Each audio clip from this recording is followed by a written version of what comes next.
So our next speaker is Professor Julie Coetzee. So Julie Coetzee is Deputy Director of the Centre for Biological Control at Rhodes University and a Principal Scientist at the South African Institute for Aquatic Biodiversity, where she specializes in plant-insect interactions in freshwater systems.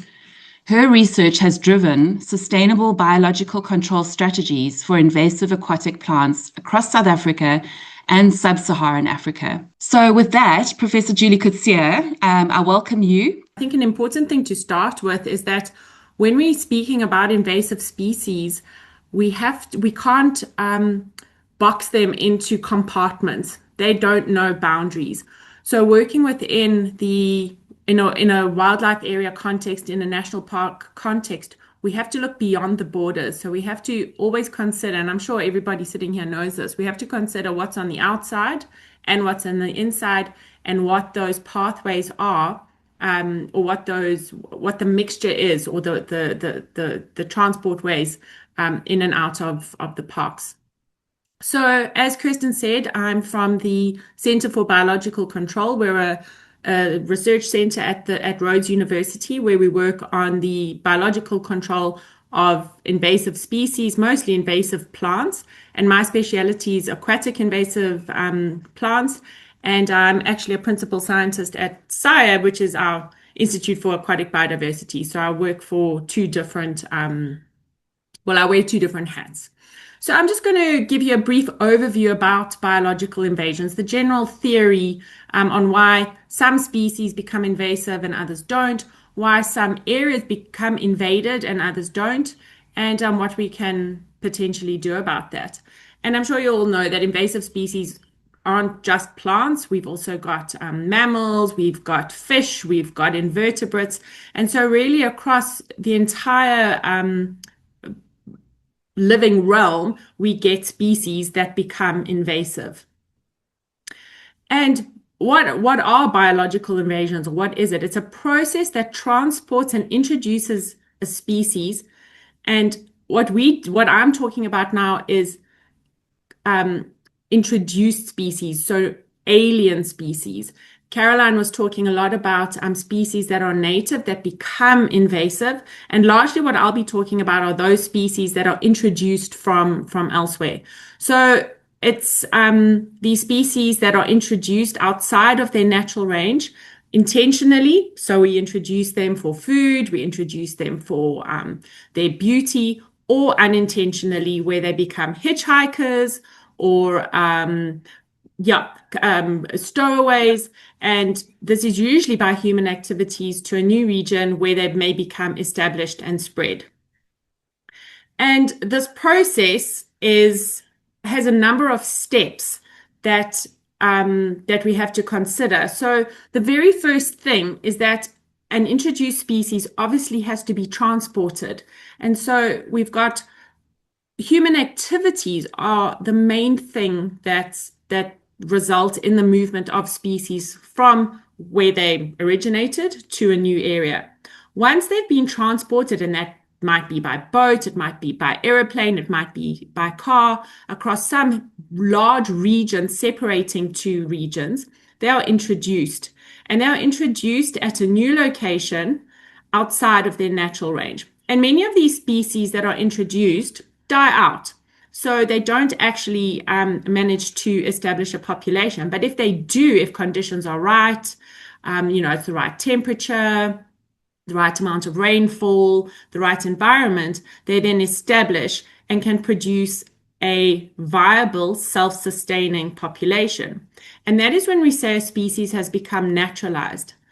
Not all naturalized species become invasive. It's only once those naturalized populations start to spread, so they disperse beyond that original establishment site, that we consider a species to actually be invasive. And an example of this is a very cute little opuntia. I'm sure in Uganda you know of these prickly pears. There's many, many, many different species. And for some reason, we really like succulents. They're cute, they're often very spiny, And these little succulent plants become very popular in the nursery trade, in the horticultural trade. And so this one is actually called the teddy bear cactus. And it was introduced intentionally through the nursery trade. And this is an example in that of a species that's become invasive in South Africa.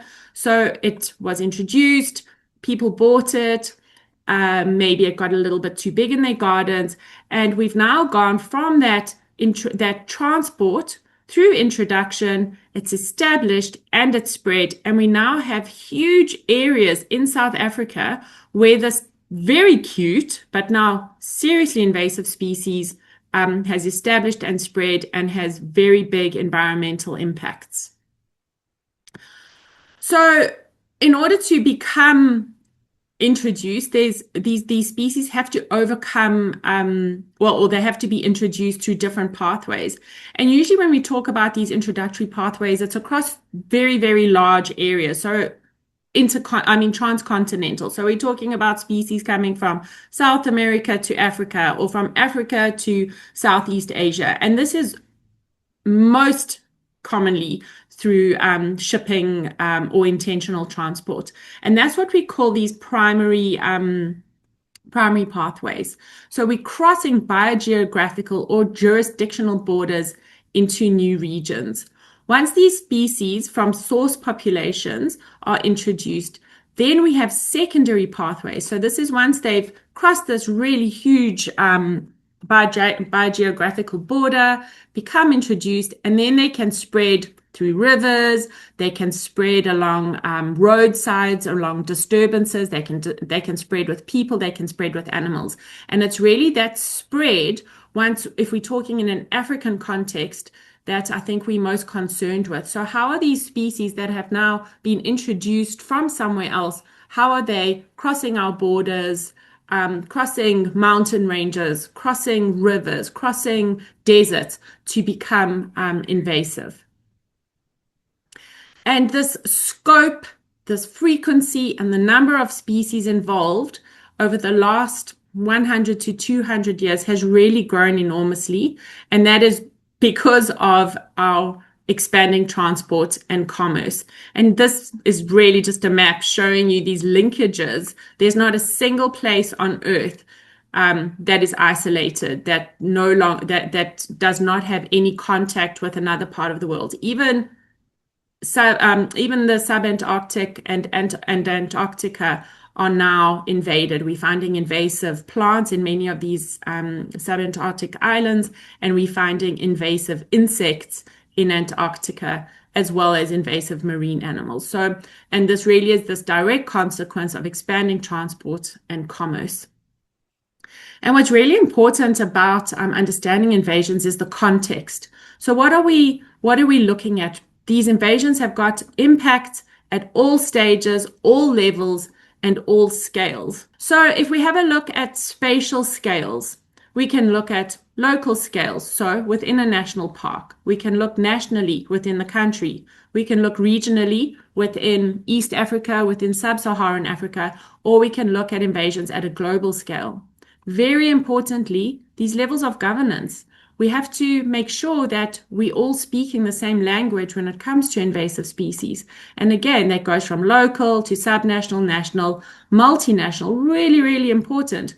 If Uganda's got laws on invasive species, but Kenya doesn't, then if we don't have these linkages, Kenya might be introducing species that then become invasive in Kenya and cross borders into Uganda. And then obviously intergovernmental, and that becomes worldwide. I've spoken about these stages of biological invasion. So we're looking at transport to introduction to establishment to spread. We're looking at levels of ecological organization. Are we looking at the level of an individual species? Of an individual plant? Are we looking at a population? Are we looking at an entire species? What's it doing in the community? And what's it doing to an entire ecosystem? And from there, we can go to looking at scales. Are we looking at short-term impacts? Are we looking at medium-term impacts?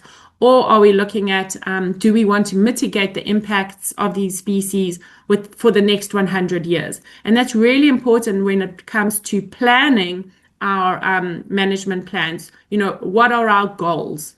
And so a really important thing in invasions is we always have to understand the context that we're dealing with. If we look at invasion biology as a science, it's fairly new. 1958, Charles Elton published the seminal book on invasions, the ecology of invasions by animals and plants. And what he said is that biological invasions, are really happening much more commonly. Indeed, they are so frequent nowadays in every continent and island, and even in the oceans, that we need to understand what is causing them and try to arrive at some general viewpoint about the whole business. And I think that's really driven invasion biology over the last, 80 years. This general viewpoint. And the thing with invasions is there's very little generalization. If we look at the growth in publications on biological invasions over time, there were, from 1958 till about 1980, there were very few publications. But once scientists really started realizing the importance of invasive species and the impacts that they were having, their drivers, the number of publications on invasions over time has increased exponentially. And you can see now that we went from barely 1 or 2 per year to now we're looking at over 2,500 publications in the 2020s on invasive species alone. Now, most of the research initially focused on single invading species. So let's look at the prickly pear cactus.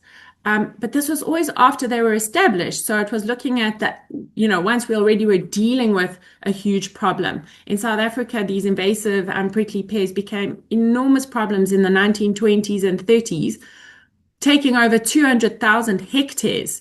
And that's then when people started to work on them. But because of these rising ecological costs, economic costs, we really have realized now that we need to be more proactive. We need to understand what would the consequences of allowing the introduction of a prickly pear or of an Opuntia species be if we introduced it now. So we're really now looking at proactive research, and we're also looking at predicting which species become invasive. What might their impacts do? Where might they be distribution, and how they will spread? So these types of studies have really become more and more common over the last, 30 years. In the last 20 years, we can now say that invasive species are the second biggest threat to biodiversity after habitat destruction. So what we really need to understand here is that invasive species really capitalize on habitat destruction. They like vacant spaces. They like disturbed areas. And so, we say they're the second biggest threat, but I think perhaps together with habitat destruction, they are the biggest threat to biodiversity. So in 1994, the Convention on Biodiversity said that we have to prevent the introduction, control, or eradicate those alien species which threaten ecosystems, habitats, or species. So that was about 30 to 35 years after Charles Elton published his work. Then in 1998, GISP, which is the Global Invasive Species Program, was launched by Scope, and they said invasive species are now recognized as one of the leading global threats to native biodiversity and ecosystem functioning. And just last year, 2023, the IPBES, or the International Platform on Biodiversity and Ecosystem Services, was launched, and their assessment report on invasive species said that invasive species are a major driver of biodiversity loss and have had a role in 60% of all extinctions. And this isn't a thumbsuck. This is after years of collating studies, of collating research, and really looking at what has been driving extinctions. So 60% of all extinctions across the globe are somehow linked to invasive species. Now, this scope that I said earlier initiated 3 key questions in 1982. And these 3 questions are still what we're trying to answer. So why are some species invaders and others not? What makes Lantana camara invasive, but a rose in my mother's garden not? Why are some ecosystems prone to invasions and others aren't? And how should we manage these ecosystems knowing the answers to these questions above? So what factors determine whether a species will become an invader or not? We have to look at the invasive traits or characteristics. And we have to look at different hypotheses for why some species become invasive or not. And we can look at these common invasive plant characteristics. And if you look at any of the species that we're dealing with whether it's Lantana or Parthenium, or even things like your Dicrostachys, they usually have short life cycles. They've got seeds that remain dormant for a very long time. They produce thousands of seeds, so prolific seed production. Their seeds can disperse efficiently, or they can reproduce asexually. They might be toxic to livestock. They've got very, very fast growth. They can outgrow smaller native plants. And these are the little small native plants, and the invasives are much bigger. Their timing of growth might be different. So where most species will start to germinate in springtime, invasive species might start to germinate in wintertime. And many of these species are allelopathic, particularly Parthenium, Lantana. These are species that produce chemicals that poison other species around them. So they're effectively wiping out their competitors. And if we have a look at Lantana as an example, just as the spread, Lantana is probably the world's worst terrestrial weed. And what made it so invasive? It's native here to the Amazon, to northern Brazil, and to Central South America. And what's interesting about Lantana is that it was never a single species. So in the 1800s, these voyagers, these naturalists were leaving Europe and going into these new worlds where they'd never been before and finding beautiful plants, beautiful things they'd never seen. And they collected a whole lot of different Lantana species, which they then took. Here you can see the export from the native area. So they exported these different Lantana species, usually back to Europe, and most of the time it was to Kew Botanical Gardens, where they started to hybridize these plants. And they hybridized them to get plants with different flowers. So I'm sure you've seen there's orange Lantanas, pink Lantanas, to make them as prolifically productive as possible so that they produce many, many seeds. And from there, the colonies, well, they went out to all the colonies and said, we've got these beautiful plants. Here we go. We're going to plant them. And so really in the 1800s is when Lantana it overcame all those things we spoke about. It was transported, it was planted, and it's become the world's worst weed. So here you can see 1858, it came to South Africa. From South Africa, it was spread into East Africa. It spread to India. It went to Australia. It went across to America, and it even went back to South America. And so what we're dealing with now is a super species that humans have developed for its invasive properties. And there's many other examples. This is kudzu vine. It's called the vine that ate the South. Here you can see it became a huge problem. It was planted during the Great Depression in America to try and provide some kind of green, some kind of fodder, and it took over the South. So the South, this is the South US. Burmese pythons, okay, not a plant, but they were introduced into Florida and have become these major, major invasive species adapting to diverse habitats.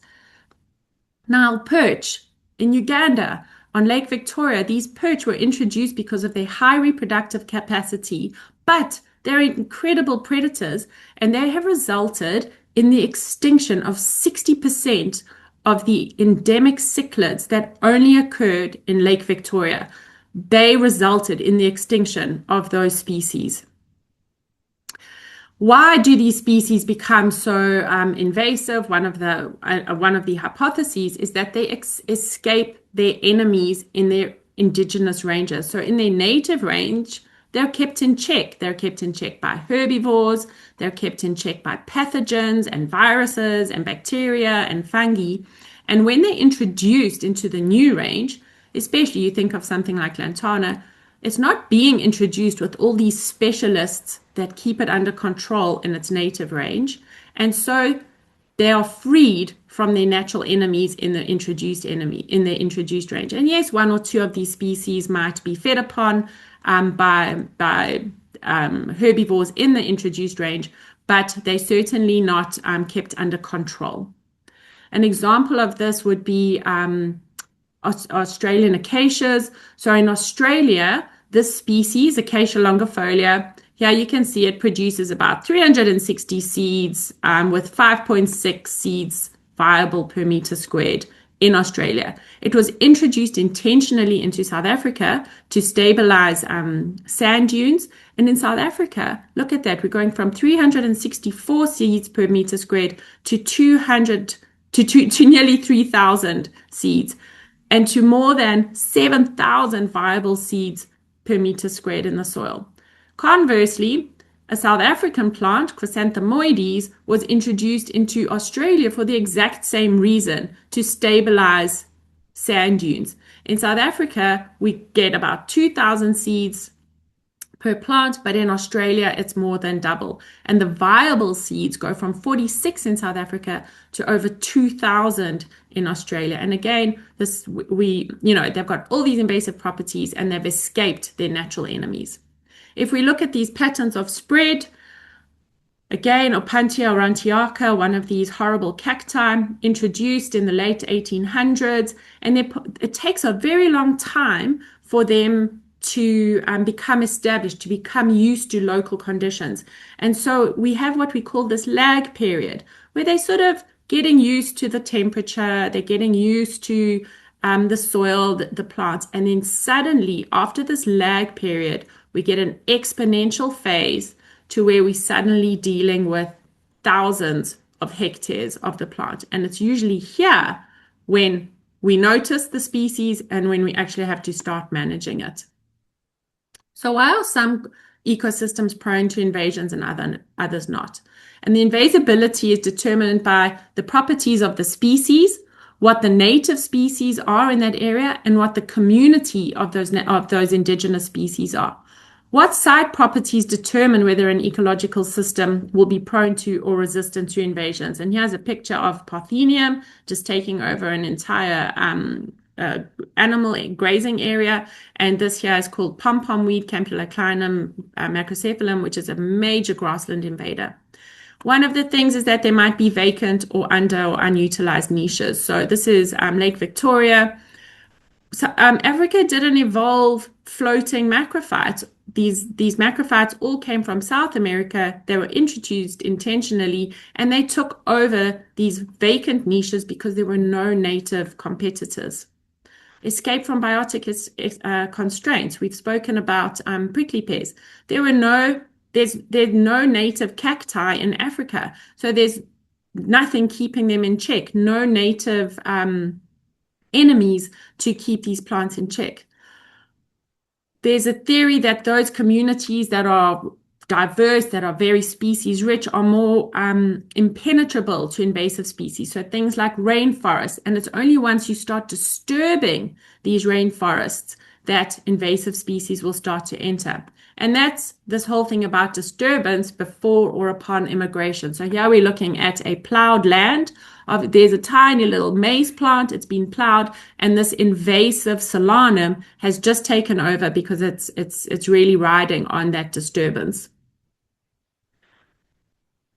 Again, disturbed areas, borders. Borders make excellent areas for invasion. This is a thistle. Here we've got a road. There's a railway line. And this will be particularly important in the Ugandan context if we're looking at borders, particularly of national park areas. What's happening on the borders of the national parks? Are they disturbed? And do they then become the pathways for these species to enter? So can we predict invasions? Usually we say that the only consistent predictor is success in previous invasions. Would we allow Lantana camara to be introduced today? Absolutely not. And we say that these invasions are just as unpredictable in the way that earthquakes are. And in doing this talk, I wanted to have a quick look at what was, what the state of invasive alien species was if we compared Uganda and South Africa. And I did use a bit of AI for this, so I think these numbers might be wrong. But in Uganda, there's 180 declared species. I might be wrong. Whereas in South Africa, we've got a list of more than 3,500 species. Now, I'm not saying that there are only 180 invasive species in Uganda, but are there lists? Are we out there looking for these different invasive species? And only once we list them can we actually start controlling them. There's some shared species, water hyacinth, terrestrial species, lantana, parthenium, chromalina, opuntia, and as well as some really, really terrible animal species. And I don't need to tell anyone from Uganda about your incredible biodiversity and what the threats are, but it's really this reason, these iconic species, these protected areas that we have to look at controlling before this is why we have to control invasive species, because we know what the impacts that they are going to have on invasive species. So I think I'm going to end this talk over here, and we can carry on with in the rest of the workshop looking at impacts and control. Thanks so much, Julie. I have to say, wow, that's an excellent PowerPoint and presentation. It really powerfully lays down the foundations for us. And yeah, quite a frightening situation, I have to say. Knowing that invasive species are the second biggest threat to biodiversity and ecosystem function, as you said, together with and as well as habitat destruction. So yeah, that's that map of geographical spread of invasive species and the numbers are pretty intimidating. And yeah, this all leads us on to our next speaker, who will be looking at what we can actually do to take action in looking at management plans. But before that, I would like to open the floor up for anybody that has a question for Julie. You're welcome to either write it in the chat, and if you prefer, but otherwise, please ask your question by raising your virtual hand, and I will invite you to ask it directly to Julie. So does anybody have any questions that are burning for them? I don't see any questions in the chat. There was a little comment from Moshe Muguboya, who's a student at Tshwane University of Technology in South Africa, who's doing a study on invasive alien plant species. And it's lovely to see students coming through to study in this field and to add to the expertise and the action. So I do see questions. Fantastic. I've got a question from Calvin Otwori from the Giraffe Center. Calvin, would you like to unmute and go ahead? Okay, good morning. Still morning, and I've joined a bit late. We are the team from Giraffe Center. It's Emmanuel talking, and would like to hear. Thank you for the wonderful presentation, Julie. Very great metrics on the invasive species in Uganda. I would like to hear from you. I know we have a few of the species which you have highlighted there, especially the opuntia. And in Kenya, we're trying to encourage people to look at it in terms of sustainability. And I know the University of Nairobi, they have already actually started making wine out of it. A few other organizations generating bio in Kenya. I don't know in Uganda and Kenya method of eradicating some of the species and we bury them, but we're also saying, can we attach some monetary value so that people can, be motivated to be able to check on their spread? Thank you. Thank you. Julie, did you get the whole question? I missed the end of the question. It's Emmanuel. Huh? Emmanuel, would you like to repeat the end of your question? Sorry. Yeah, I was asking what are they doing in Uganda and also South Africa to encourage people to eradicate the invasive species? In Kenya, I get the example of the University of Nairobi where they're getting the Okudia and they are making wine out of it, which Yes. is actually now out in the market. And there's also the use of some of the worms to take on the spray. But in Uganda, what are you doing to eradicate the invasive species, especially the plant? Sure. We're Okay. struggling to hear you, but I think, Julie, you I got the think I gist got of the it. gist. Yeah. Okay, good. Go ahead. Um, yeah, it's a great question. Often these species become so invasive. They take over huge tracts of land, and people say, well, surely we can use this. And there certainly are many secondary industries or value-added industries that come out of invasive species. Using the wood from trees, using the fruit from prickly pears. Sadly, though, there's not a single program that has used a secondary industry or a value-added industry that has ended up controlling the species. And there's a number of reasons for this. Well, one, if you're creating an industry, you want to have a constant supply. So sometimes promoting a use actually promotes the spread. If someone sees that my neighbor is making a lot of money from this, well, I'm going to as well, then it promotes the spread. The second thing is that most of the time these species are just too invasive that it doesn't matter how much we use it, they're still as invasive as ever. So, for example, water hyacinth. It's the world's worst aquatic weed. There is so much of it, and there are so many things we can use it for biogas, for textiles, for phytoremediation. But there's not a single example of where using it has resulted in its control. So I think, Emmanuel, an important thing is education. We have to say, yes, if we're going to use it, you have to understand that ultimately we need to get rid of it, because even if there are, oh, sorry, my phone's going. Even if there are benefits, the costs of those invasive species are so much higher than any benefit we will ever have. So we'd have to look at the scale of benefits. So yes, it might be beneficial for a small community in one area, but highly costly overall. So yeah, we can make wine from Opuntia. In fact, in South Africa, they made gin out of water hyacinth. I didn't taste it. But we should never look at use as a control, and we should never promote keeping that invasive species because some people are using it. Thanks, Julie. Thanks.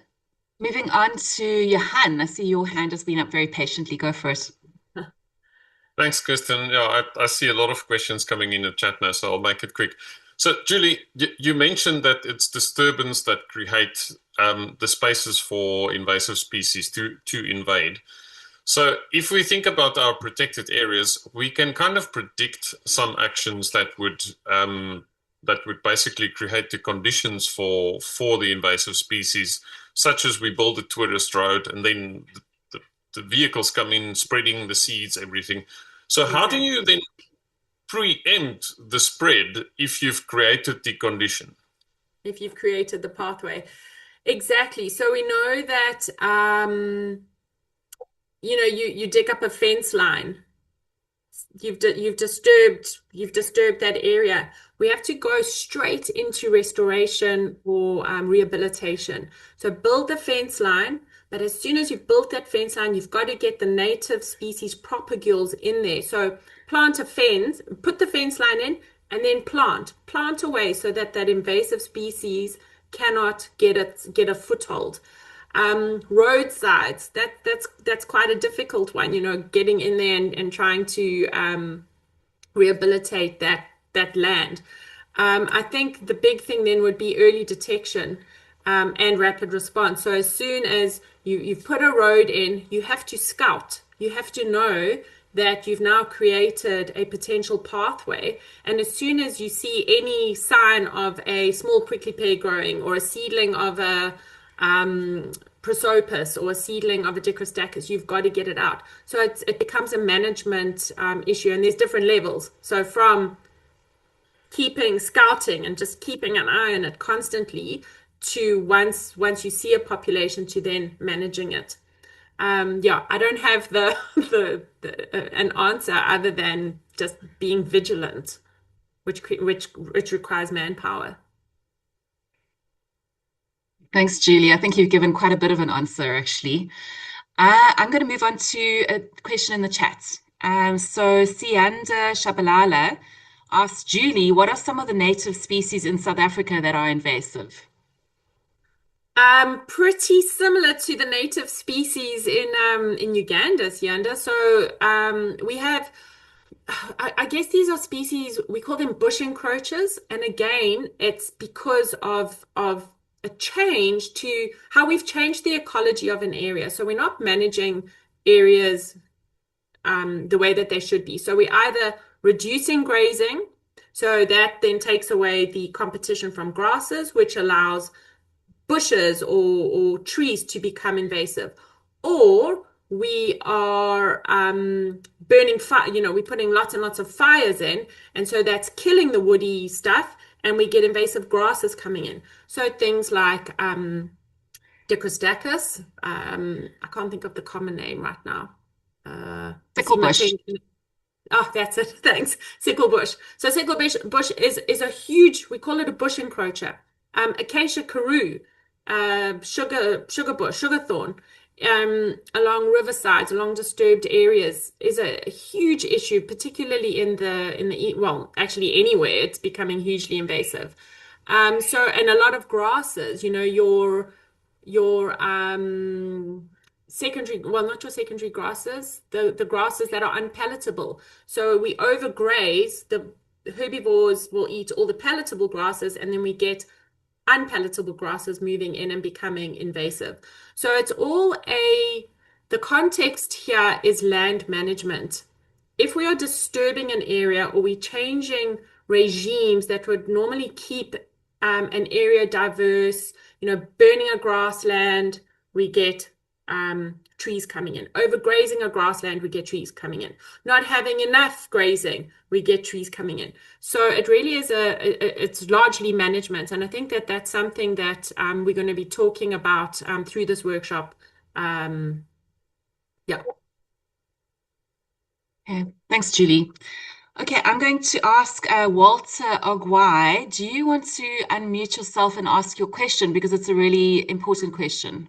Thank you. My name is Walter, and I just wanted to show you some of the aspect of based on my question. I'm just heading to the lake. I don't know whether you can see me. No, you can see. Yes, we can. This is now the issue we are talking. My question was based on. I hope you can see it. Lake Naivasha. Yeah, this is Lake Naivasha, and it looks like a soccer field. I'm on the Crescent Island Game Sanctuary. This is it. So this is our jetty, and the boats from Lake Naivasha is known for ecotourism, and boats do come from the beaches and the Lake Naivasha resort. So many hotels on the other side, but this used to be our jetty, and now this is a problem. Around November, all this area was covered by the water hyacinth, and also I don't know which type of the species of the grass it's associated itself with.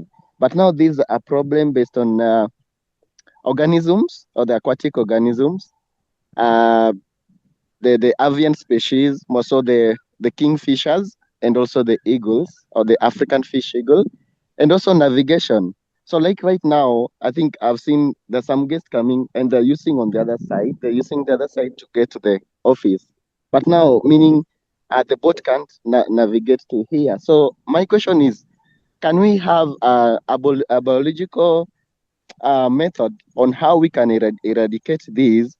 And also, if it's possible, we can come up with the Made Kenya. If you watch one of the televisions in Kenya, that's the Citizen TV, we do have this program of bio Made in Kenya. So I don't know if it's possible from the team of the Share Screen Africa and the organizers, if we can have a byproduct made of water hyacinth. That's my concern. Again, the other concern is we have the opuntia or not the prickly pear, but we have still the prickly pear. But now we have this This opuntia. new one, yeah. Yeah, hope you can see this. So this also again one of the invasive species, and I realized that if you look at the base, hope you can see this. Once it attaches these cells to the ground, it develops new cells, new roots that will now cover or grow into a bigger area that will cover uh, a bigger area. Now, in terms of conservation areas, this will be so problematic because it reduces the grazing area for the animals. So, as of now, those are my two concerns. Thank you. Thanks, Walter. Yeah, sure. I could talk about water hyacinth for 2 days. We could just have a workshop on water hyacinth. So that's what I spend most of my time working on. And we do have an excellent biological control agent for it. I'm working with collaborators to try and re-establish the biocontrol program for Kenya. So I think it's something I'd love to talk to you about this. There's been excellent biological control of water hyacinth on Lake Victoria, from Mwanza, Speak, Kisumu. There've been fantastic biocontrol initiatives. We have different control agents now. We're using them very successfully in South Africa. We've introduced them to Zimbabwe, getting fantastic control. We're also trying to work with Tanzania to get this species in, as well as Malawi. So biological control, we can control it. Remember, we will never eradicate water hyacinth. It's never going to happen. It never has happened anywhere in the world, but we can manage it. You're asking, surely we can use it. And as I said, there are many different things people are using water hyacinth for. The problem with water hyacinth is it's 90% water. And then what's left, the dry mass, there's a large amount of silica in it, so it's not very good for grazing, because it's actually it's not very nutrient rich for animals. But it does make a good taste. There's examples all over the show of people making baskets and lampshades and paper from it. So you can set up local cottage industries that, would be good for tourists, but it will never be a control, making anything out of water hyacinth is never ever going to control it. So yeah, I would love to chat to you about this. Maybe we can work together to try and get something into Kenya. We're currently working in the Masai Mara with local community leaders, because I understand Kenya's got a very bottom-up approach to legislating things, whereas a lot of other countries it's top-down, and I think Kenya's approach is great. And then as for that cactus, it's called Ostricylindoppuntia subulata, and we have excellent biocontrol programs for opuntias in South Africa. My colleague Ian Patterson is doing a lot of work in Kenya. In fact, he's going on Wednesday to Kenya, where he works very tightly, in very close collaboration with quite a few people on opuntia biocontrol. So let's get in touch. I guess is the key point from this very long ramble. Thanks, Julie.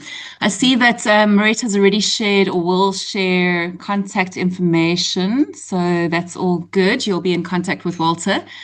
We are going to have to finish off soon. I just wanted to give you 2 comments from the chat. And then if there are questions that were left over, and I see there's one from Nicholas and one from Henry, I'm pretty sure that your questions are going to be answered in the sessions, in the talks that follow on. But Julie, you're also welcome to answer them in the chat if you have a chance to do that. I'll do that. So the comments that I've got is one from Abdi Mohammed, or Mohammed Abdi. In Kenya, Isiolo County, invasive species, the matenge tree, Prosopis juliflora, has a significant effect on our land, loss of grazing land degradation, blocking water access, and also affecting animal health. So that is, showing that tough situation. Yes. And then Johan Kruger has an interesting look on it, and I think it's a really valuable one. He says, it seems to me that we have to patrol for invasives in the way that we patrol for poachers. They are as dangerous, if not more. So yes, and with that, thanks, Julie. That was a wonderful presentation.